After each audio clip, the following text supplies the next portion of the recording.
Hi, this is Lindsey with Lindsey Homes. I'm here today with Mark Madura at Level Crossing Brewery.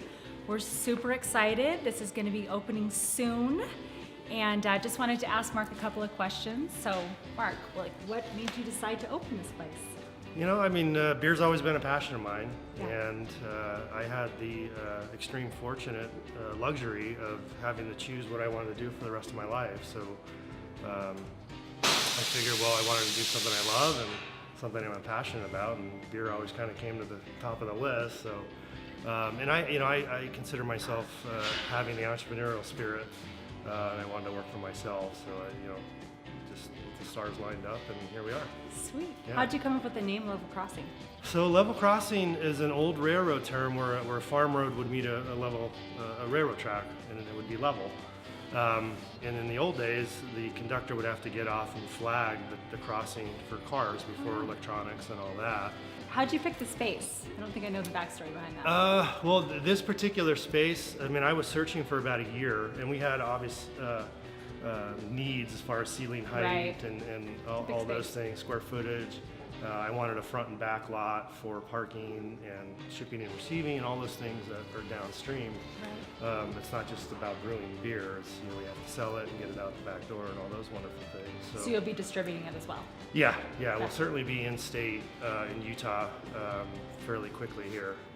And then we'll go out of state, once we say we are ready.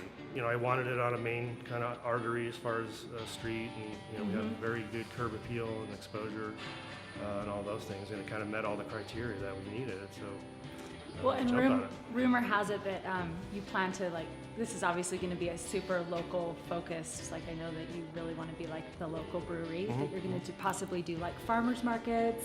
Yeah, that was the other thing with our back lot. Yeah.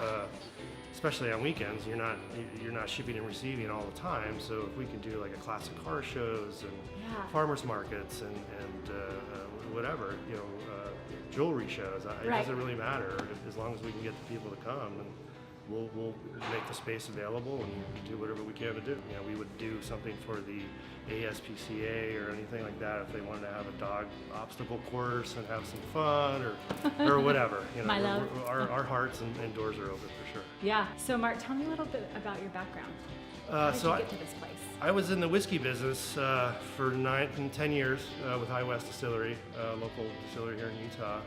Being in the whiskey business, I brought along a lot of my contacts in the alcohol beverage business, and quite honestly, it's a fun industry. There's a lot could it not be? there's a lot of interesting people, and they're all passionate about beer, all things whiskey, all things wine, but not just on the consumption side. It's the science behind it and how we're taking grain and making it into something very delicious, or a grape or anything like that. So I just kind of love the science behind it, and the people are just amazing. Well, what I love is that you know this about me. I'm not a beer drinker, and every beer I've tasted here has been amazing. Thank you. Yeah, Super thank you very excited. much. Yeah. So can you tell me a little bit about the space itself? What's it going to entail? Sure. So we have a 15-barrel brew system. We have 30-barrel fermentation tanks behind us.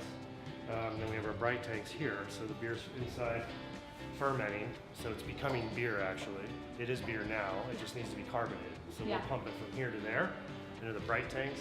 We'll put CO2 in there and that'll carbonate it, and then we'll put it into a keg or a can or whatever packaging we want to do on it. And you guys have local music. Yeah, we'll have local music. We have Food. plans for a wood-fired pizza oven. We're going to start with sandwiches, hot and cold. Yeah. We will have vegan option. So. And you'll do, sounds like you'll have, obviously the focus is beer, but you will have, for those who are not super beer lovers, you'll have wine and maybe some other options. Yeah, we'll definitely have some wine. We'll have maybe 5 or 6 spirits, and then we'll have some couple cocktails. Just because we know everybody doesn't like beer. Right. So, and if a couple wants to come down or a bunch of people want to come down and somebody doesn't like beer, I don't want to lose that. Yeah. That Smart. market. So and we'll have decent stuff. We're not just going to put something on the back of the shelf just to have it. No box wine. Just kidding. Well, box wine's easier to keep. I'm kidding. Box wine's easier to keep from a cost of goods. So, yeah.